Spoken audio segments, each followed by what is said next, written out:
Hi, welcome back. This is part 2 of my January wrap-up. So I'm just going to jump straight in and start with one of the arcs that I read, which is 13 Stories by Jonathan Sims. I thought that this was like one of those closed-in mysteries where there's a dead body and then you've got to figure out which of the guests at this dinner party killed the host, but it wasn't.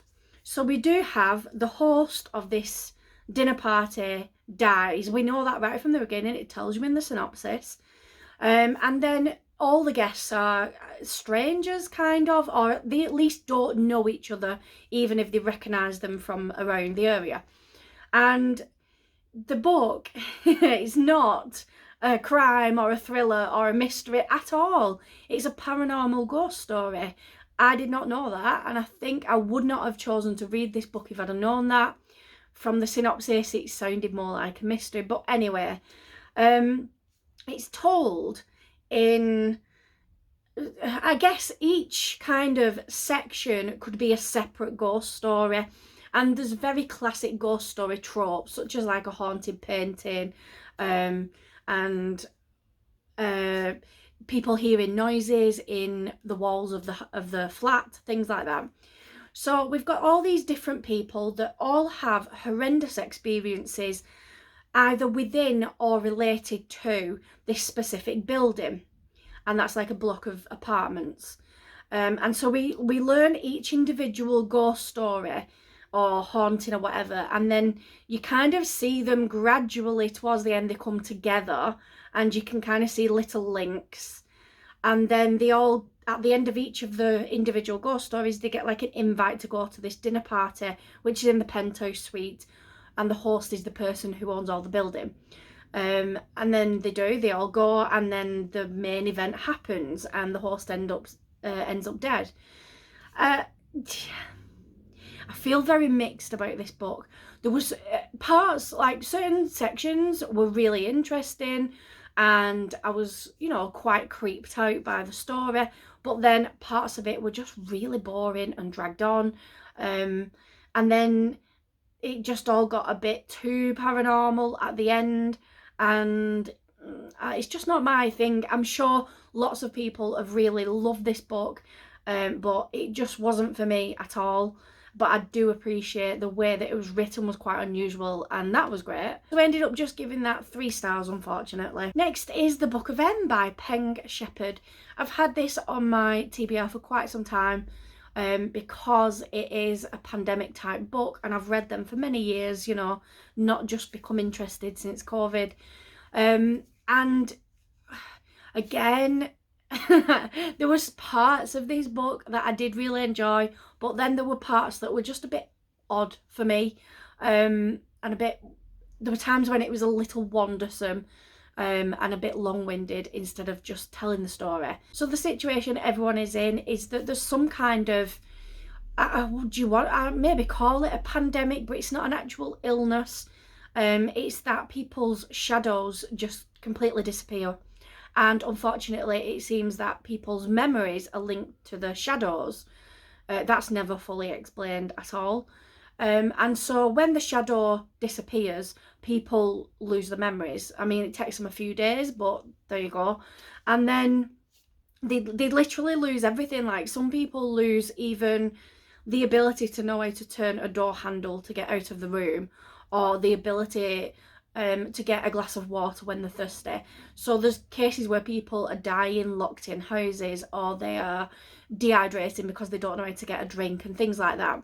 And the main characters, or the main character mainly, is this couple, and the woman, she ends up with her shadow disappearing, and the husband is out hunting for food and he doesn't realise, and she wanders off and doesn't come back because she forgets, and he can't find her, and he goes on this like quite a long journey of trying to find her and figure out where she might have wandered off to.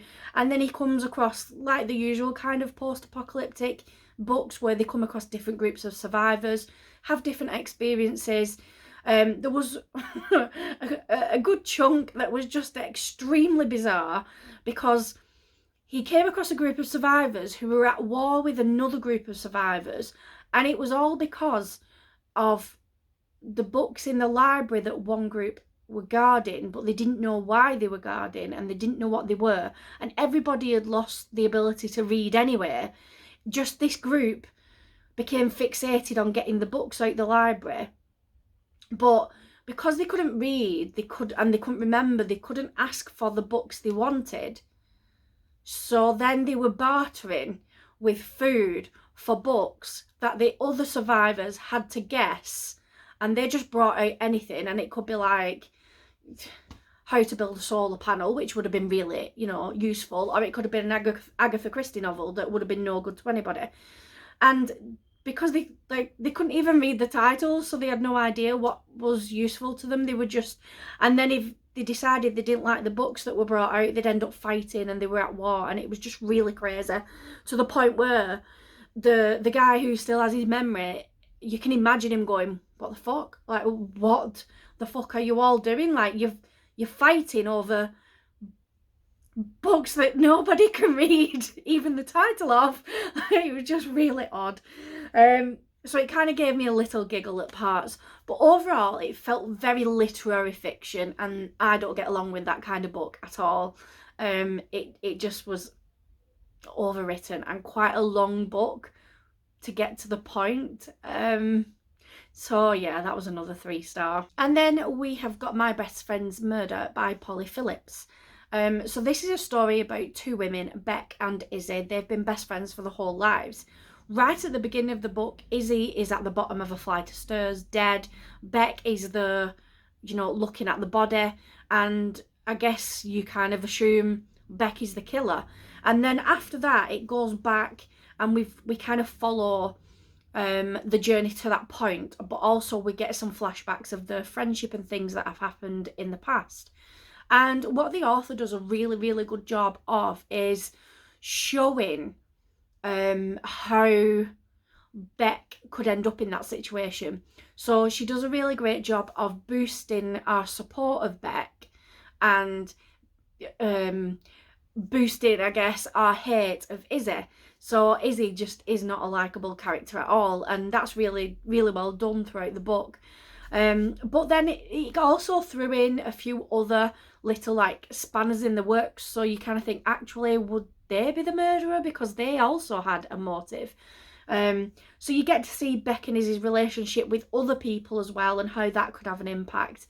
And it was just really, really good, because the whole way through, I was really invested in I guess the relationship, but in a way of, you want Beck to just wake up and realise that it's so toxic and she needs to get out. And you're kind of just waiting for that moment, that like epiphany to happen. I really love this thriller. I listened to it as an audiobook via NetGalley, and I absolutely love getting stuck into a really good thriller whilst I'm working. And I can just get lost and the time flies by, and this book did not disappoint. It was exactly that. So I ended up giving it 4 stars. Then we've got The Boy I Am by K.L. Kettle. This is a dystopian set in quite a future time where society is completely under matriarchal rule. The total like gender roles, power, views, everything is completely flipped. And I'm absolutely convinced that this is a standalone book. However, I really, really wish that this was part of a series, because then the author could have gone more into the world building and the explanation of how society ended up that way. And also there was other aspects that I feel like I would have liked to have known more about. So men and women didn't have a relationship at all. So as in like intimate or romantic or anything. So that they didn't have sex to reproduce. Children were made within some lab somewhere, but that is never fully explained, and that was one of the things that I would have liked to have known more about in this world. However, it doesn't really have like a massive effect on the storyline, to be honest. It would have just been interesting. So we follow a boy called Jude, and he initially worked in one of the houses that have got a trade. So like there's the plumbing house and the kitchen house and the fashion house that designs clothes and stuff. So he worked in one of those, and he managed to save up enough good credits for like good behaviour and stuff to buy a place into the House of Boys. Now the House of Boys trains boys to be sort of like the perfect servant, or the perfect, I don't know what the word is I'm looking for, but so the boys are trained in things like serving at meals, they're trained in dancing, they are trained in etiquette and, you know, like elocution and things like that. So they have to be spot on, and they also do a lot of like physical stuff to make themselves look better. And then once a year there's like this big event, and it literally describes a pageant basically, but they don't call it that. So the boys kind of go onto stage and they do like a swimwear round, an interview round, they do a formal wear round, and the boys all get scored up, and then basically the women bid for these boys, and obviously the higher the score you've got, the more chance you've got of like the more important women buying you. So Jude's best friend the previous year, he was bought by the Chancellor, who is the person who rules society completely, like she's the top woman, and she actually killed him very shortly after buying him. And so Jude is desperate to get chosen by the Chancellor this year so he can then kill the Chancellor and get revenge for his friend. And we just kind of see the whole, like, everything he goes through to get there. And then he kind of gets caught up in a rebel cause that is trying to bring down society and change the way things are going. And I've got to say, going into this book, initially it felt very cheesy and unoriginal, to be honest, because it was very much like the women were being sexist towards the boys, and they were checking out the backsides and hitting on them and stuff, and then women were saying that boys were too weak to carry heavy objects or to do, you know, police work and stuff, and it just felt very like too obvious, if that makes sense. However, as it went on, I did kind of settle into that world and I really enjoyed it, and it had lots of the classic dystopian traits that I really love, you know, like the chosen one and the rebels and things like that. So yeah, I ended up really enjoying this book, and I gave it a 4 star. Next up is The Island by C.L. Taylor. This was a YA thriller. We've got a group of teens who are on holiday with all the parents over in Thailand. One of the teens, it's his birthday, and he's into like survival, you know, Bear Grylls type stuff. And his dad pays for the whole group of teens to go with a local guide over to this like island where there's no facilities or anything like that, and they've got to do like a week of survival stuff, you know, build their own shelters, catch their own food, cook on a fire, stuff like that. And it all sounds great. They get over there and they're all sat around the campfire talking about their worst fears, trying to scare each other with stories. Then the next morning, the guide has a fatal stroke and the teens are left on their own to figure it out. And sure, they come up with the idea of they could either try and escape the island, or they could just wait and somebody would notice that they didn't arrive back at the end of the so-called, you know, trip. But in the meantime, they've obviously got to think about shelter and the elements and food and stuff like that. So they're all stuck there on this island. Then it gets worse because suddenly each person's individual worst phobia or worst fear starts to come true. And then it just gets a little creepy. And I, as an adult, I read this, and yes, some of it was a little obvious, and yes, some of it was a little cheesy. However, that didn't stop me enjoying it. And especially when it's a YA book anyway, it's aimed below my age group anyway. I still would recommend reading this. It was Very easy to read, really enjoyable. The characters were likable. It had that thriller, it's like low level thriller, I would say. You know, you're not absolutely freaked out reading it, but it was interesting enough. And even though it was a YA book, it did deal with some pretty heavy topics. So I really enjoyed that book and gave it a 4-star. Then we've got The Passengers by John Mars. Geez, does this guy know how to come up with some great ideas or what? Like, this is my 3rd John Mars book, and they're just so unique and so interesting.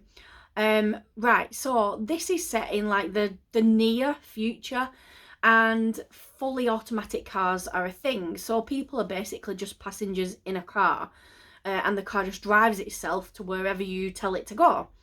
And what happens is some of the cars on this certain morning, they're all hijacked by somebody hacking the software, and it kind of like alters the route of the cars, locks all the doors so people can't get out, and then he contacts people in government and explains that these cars are all set to collide within, I think it's like 2.5 hours. So in 2.5 hours, all these cars will hit at the same exact point at the same exact time, and then obviously, you know, explode.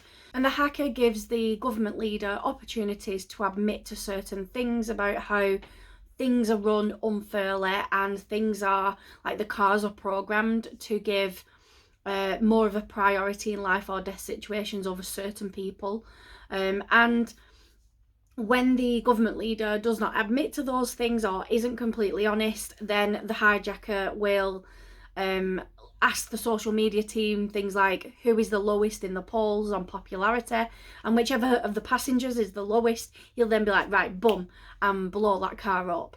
And so that's like the immediate effect of the government people lying, basically. And then also he does things like public polls where he wants people to decide who should live and who should die, but before they do that, he then kind of does a session with each of the passengers, asking them to, you know, explain why they should live over everybody else, and then secrets start coming out that make you think, oh, maybe they're not the right person to live. And it was just absolutely fascinating. Really, really enjoyed this thriller. I thought it was so unique. It did have little tie-ins to the one, but you don't have to have read the one to read this one. And I ended up giving this one 4 stars. And I read The Stranger Times by C.K. McDonnell. I think this is classed as urban fantasy. I'm not really good at fantasy, but I think it's that from trying to figure it out. So we've got a newspaper that reports about all the weird and wonderful things that happen or that people claim happen within society. You know, like people say, I've seen a Loch Ness monster, or I was abducted by aliens, etc. So they report on that. Hannah, she has broke up with her husband who was cheating. She's moved across the country. She's looking for a job. She ends up getting a job at the Stranger Times without really knowing what it is. She's just taking anything because she's desperate. And so she gets kind of dragged into this really bizarre world where, you know, she's writing or editing articles about really crazy stuff. What happens then is that somebody ends up being killed within the city, and it's in a really unusual way. And then another person dies in another unusual way. And all these weird little things keep happening that then get the newspaper team thinking, hang on, we want to investigate this. This seems like it would be our kind of thing, you know, like supernatural stuff. And they somehow managed to get themselves caught up in this like good versus evil magic kind of battle. And it was just like, please do not read this book if you are easily offended, because there is a character, he's the boss of the newspaper, and he's purposefully antagonistic. His entire character is to be grumpy and offensive, and very caricature-like in that, you know, like very over-exaggerated kind of personality. So he does say things that are sexist, that are racist, homophobic, and you just can't be somebody who is offended by that stuff reading it, because it's not meant particularly in that way, and it's not accepted within the book because the other characters do call him out on that, but he is just that kind of character. Then we've got other characters that are all very, very, again, caricature of what you would expect. And they're all very quirky, and they've got all the weird little ways about them. And it was just, I thought it was so much fun, this book. Really, really enjoyed it. I enjoyed it far more than I thought I would. And it was just really cheesy and easy to read, and I just got lost in it. And yeah, I ended up giving this one 4 stars as well. Right, I also listened to The Guest List by Lucy Foley. I have previously listened to The Hunting Party by Lucy Foley and really enjoyed that. That was 4 stars. However, this one, The Guest List, I didn't enjoy it quite as much, and having seen other people post about it on social media since then, it seems that that is sort of a common thread, that people didn't find it quite as good. So we've got like a wedding party that all end up out on this island, near Ireland. So it's like a closed in kind of mystery thriller. Somebody dies, there's all these secrets between the guests that are exposed. I've got to say, I found it a little too coincidental that all these people from across the country all happened to end up at the same wedding party that all had a previous nasty history with each other, if that makes sense. So I can't explain it without giving spoilers, so I'm not going to explain it very well, but it just seemed a bit like there's no way in real, like, that coincidentally in real life that person would know that person, but that person's linked to that person who had a bad thing with, I can't explain it. Anyway, it just felt a little bit too staged, I guess, and not very believable. And the characters just weren't that interesting. I wasn't invested in any of them. It just ended up being really average, to be honest. So yeah, 3 stars. And then the last book that I read this month, or in January, was Every Last Secret by A.R. Torrey.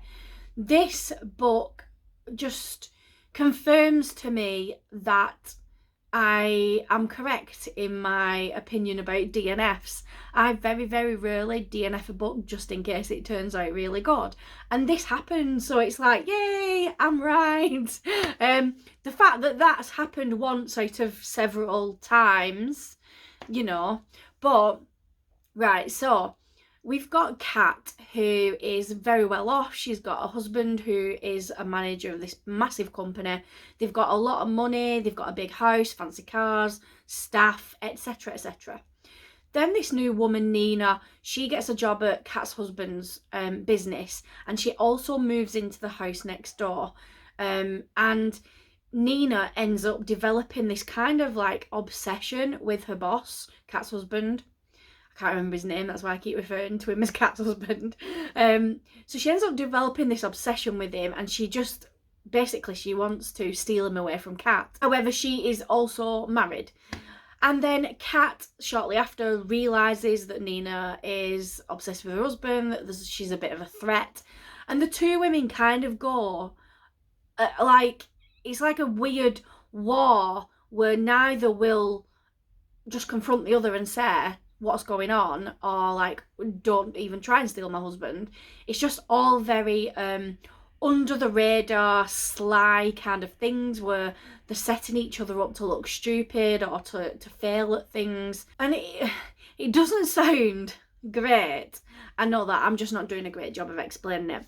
And admittedly, I was listening to it and I was kind of bored for a bit, and I was thinking, I probably should just stop listening to this and, you know, just give up on it basically. But I didn't. I just kept going, because then I was like, no, because what if? And then actually I became really, really invested in the story, and I was like, what's going to happen next? Who's going to be bitchy next? And are they going to find out? And blah, blah, blah. And yeah, just get caught up with it somehow. It was like reading the gossip columns of a celebrity magazine kind of thing, and it just kind of It was just nothing that I would ever experience, because, you know, they're setting people up at the gala events, and, you know, they're trying to make each other look stupid in front of the staff, and, you know, that's never going to happen here. But yeah, it was interesting. I did really enjoy it, and by the end of it I was like, yep, 4 stars, definitely. And so that is all the books that I read in January. I think that was like 18 books in total over the 2 videos, so apologise if I've gone on for a little bit on these videos. Yeah, and thank you very much for watching, and please like and subscribe, and I'll see you all shortly with another video. Bye.